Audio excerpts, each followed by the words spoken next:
Саламатсыздар ма, менің кемелденген тұлға марафонына қатысушылар? Мен қазіргі таңда менің кемелденген тұлға марафонының 36-шы сабағын өтудемін.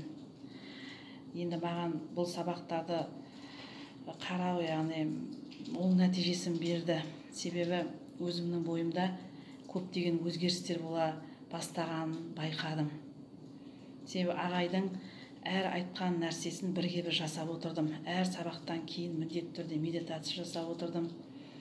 Сосын өзім блокнот арнап, осы 36 сабақтан не ұққанымды жазып отырдым. Себебі жазған нәрсе адамның есінде сақталады ғой. Сол себептен өзім жазып айтылған нәрселерін бірге бір жасадым. Әсіресе маған қуаттану сағаты, медитация өте оң нәтижесін берді. Әсіресе менің жүрек үйлесім медитациясын тыңдаған кезде мен ерекше күйде боламын.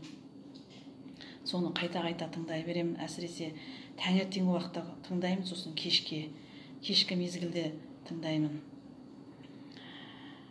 Кванттық әлем, санамыз басқармайды бізді, бейсанамыз басқарады екен. Бірақ енді бейсананы басқартпайды, тізгінді өзіміз, яғни сананы өзіміз басқару керектігін ұқтым. Кванттық әлемге бойымдағы жаман қасиеттердің кванттық әлемге жіберіп, өзіміздің жүрегімізге алғыс, ризашылық, мейірімділік, махаббатқа толтыру керектігін ұқтым. Енді менің айта беретін болсам, бір айдан көп аса осы сабақтарды қарап жатырмын ғой. Маған көп оң нәтижесін берді. Сосын келгеніме өкінбеймін. Қайта менде мынандай ой болып тұр. Неге бұдан да ертерек қатыспадым деген ой мазалап жүр.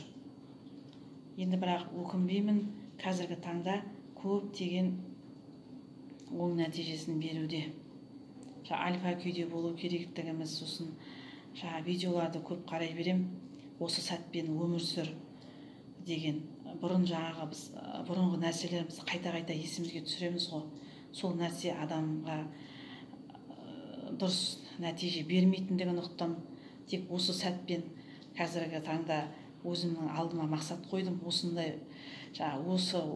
сәтпен өмір сүремін, кемелденген тұлғаға айналамын деп шештім. Ашуланып жатсам өзіме әйтеуір жаңағыдай айтамын, ашуланбаймын деп шештім деп. Содан өз-өзіме келіп оң нәтижесін берудемін. Келгеніме өкінбеймін.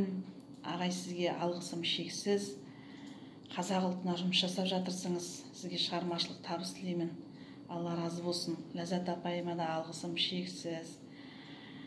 Апайға блокнотқа жазған сабақтарымды жіберіп тұрамын. Түсінбеген нәрселерімді осы кісіден алып отырмын. Сіздерге көп рахмет.